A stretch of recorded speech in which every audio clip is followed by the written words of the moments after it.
Hello everyone, welcome.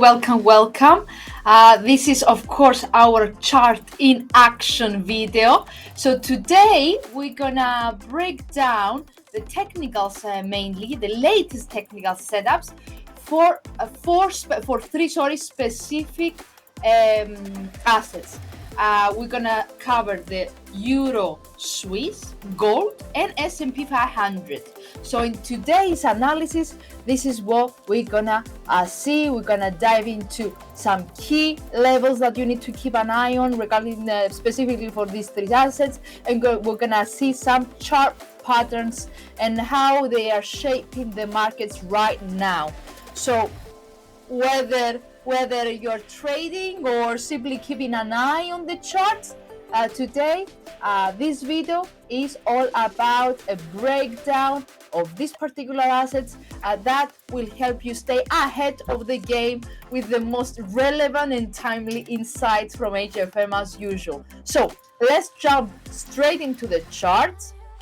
So what's in action today, and specifically for the week? So it's also a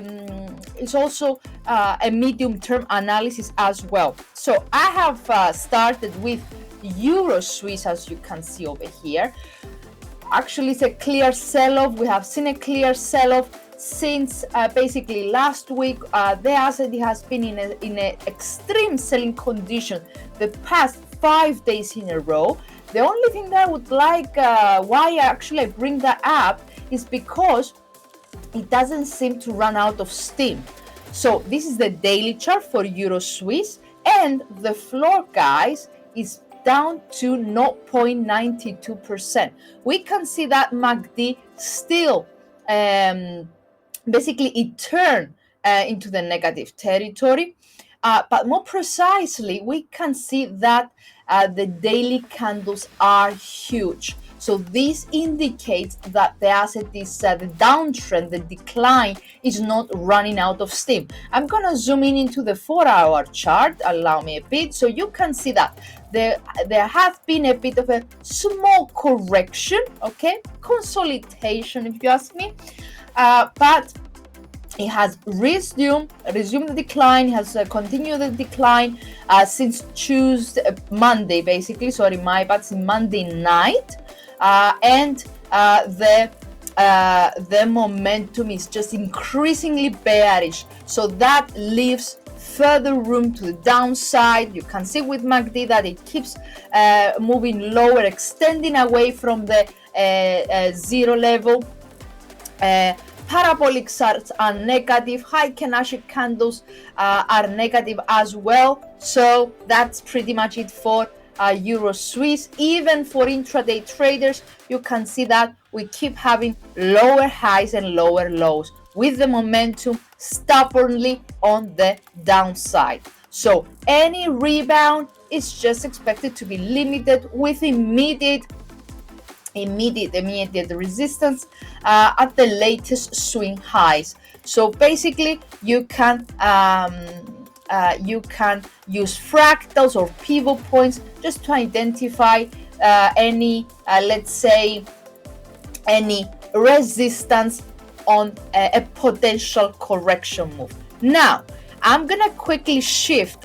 By the way, before I finish with Euro Swiss, why I decided basically to give you a bit of a clarification, I will say, because it's a clear trend, but a bit of clarity regarding the Euro Swiss, is because we have seen that the Swiss franc has been one of the biggest gainer, let's say, on this uncertainty around tariffs, on these fears around tariffs, or on this general global trade war that we are facing this year. So that was the reason. So the CNB, the Swiss National Bank, has already been pushed to the limits, let's say, of their latest policy cycle.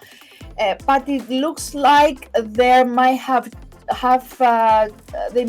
to return to zero or even negative interest rates again, in order to control a bit the Swiss. So definitely the biggest winner so far out of safe havens has been the Swiss franc, as I mentioned.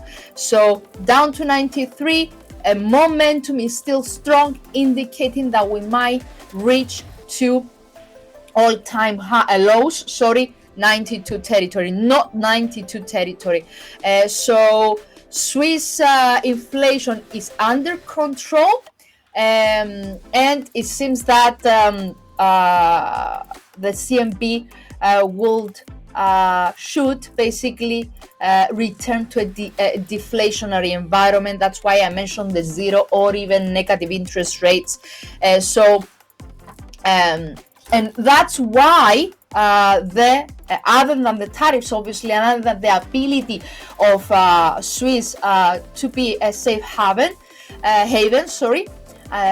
the inflation, the fact that the inflation is under control, and the fact that CMB needs to, or should, let's say, move back to zero or negative interest rates is what is making the currency even stronger, and not only against euro but also against dollar as well, and other crosses as well. So it leaves room further to the downside. So let's now shift elsewhere. Obviously,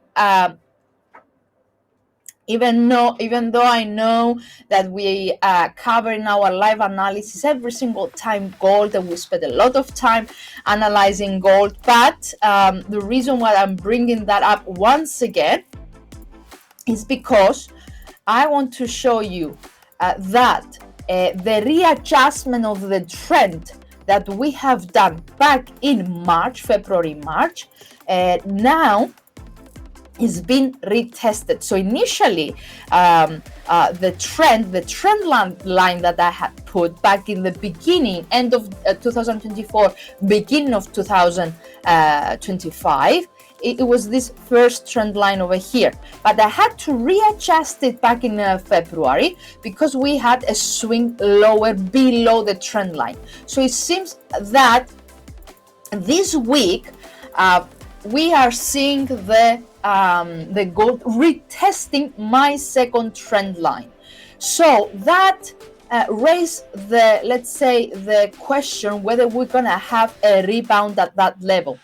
Obviously, this is a very important trend line. Also is at a very important and a key psychological psychological level. I'm referring obviously to 3,000 territory, okay, with momentum being strong overall. So if I zoom in and go down to the 4-hour chart, you will see that on my trend line,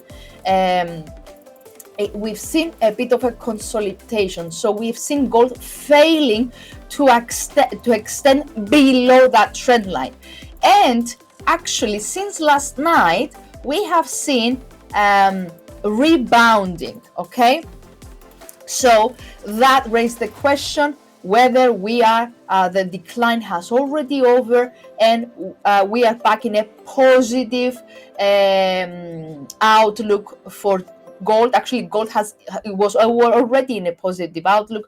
What I'm trying to say is basically whether this decline has ended and we are gonna see the continuation of the uptrend and a return back to record highs or even fresh record highs.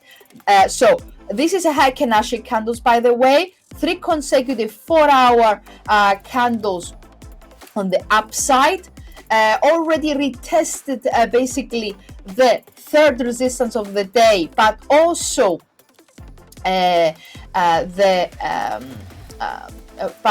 this is basically, sorry, that's the wrong, over here, should be over here, that's okay. I'm gonna get rid of that actually. So already retested the third resistance of the day, as I was saying, sorry, and the 3073 territory.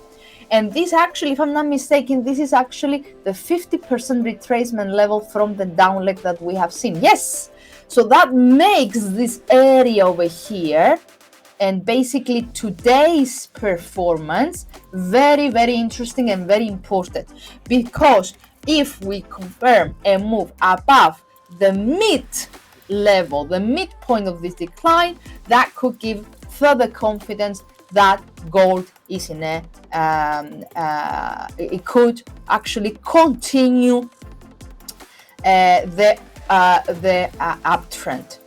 Okay, so if I zoom into the 1 hour chart for anyone that is an intraday trader, you can see that the parabolic SAR remain bullish, the Heiken Ashi candles remain bullish, and we keep seeing further basically higher highs. MACD is positive.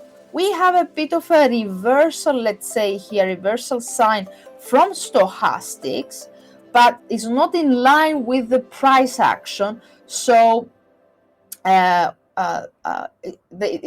doesn't really support a possible reversal for the time being. So remains in a into the upside. So food for thought, keep an eye on a break of the 50% retracement level from the down leg that we have seen since the beginning of April. And last but not least, my dear friends, is Bitcoin, which I don't really have. I'm not going to go through a technical analysis. I would just like to, just give me a second, sorry for that. What else I wanted to mention about gold? No, we're good. We covered everything. So last but not least, obviously, is Bitcoin. As I was saying, I don't have a I don't have a specific technical analysis. The only thing that I wanted to share with you is what we mentioned in the past. If you are following us in YouTube and in social media, and if you had participated in our live analysis, you would have seen this setup that I had. I had this setup since at the end of February. I did mention in my live streamings this M formation and the fact that it has broken it, okay? And I did mention that because it broken it, this is a bearish formation, and we could see a move down to 72,790, and right now we are nearly there. So that's why I wanted to share this with you. It was an old setup that we covered with lots of you in a live streaming back in the end of February. Maybe beginning of, I think it was end of February if I'm not mistaken, and basically we are nearly there. Remember, patterns always help. Even it might take a while, because obviously that was a medium-term pattern. It was spotted in a daily chart, but look at this. It has been proven a correct one. And yeah, basically we might see further room to the downside on Bitcoin, but I just wanted to share this with you. Okay, yeah, that's pretty much from me, guys. This is what I wanted to share with you. Thank you very much for watching. Be very, very careful, because the volatility is extremely high. The tariffs, the trade war, and everything that basically what the trade war means, how it will affect the global economy, how it will slow down the global economy, how it will slow down every single country, even US. This is what is driving the market. The markets have been driven by the fear of a recession in a global level or an individual level. That's why we have seen stocks under pressure. That's why we have seen stocks under pressure, because treasuries had a record high, right? With the yields getting wider and wider, the spread of the yields getting wider and wider, and so that led to drove basically bonds down stocks down, European stocks, Asian stocks, US stocks, everything is on the downside, except of the of some of the safe havens, as we can see, and a very good example, it was gold, it was Swiss, it was yen. Okay, so keep an eye on the headlines, keep an eye on the news, keep an eye on what Mr. Trump is announcing. So thank you very much, take care, and have a great day ahead. Thank you very much. Bye-bye.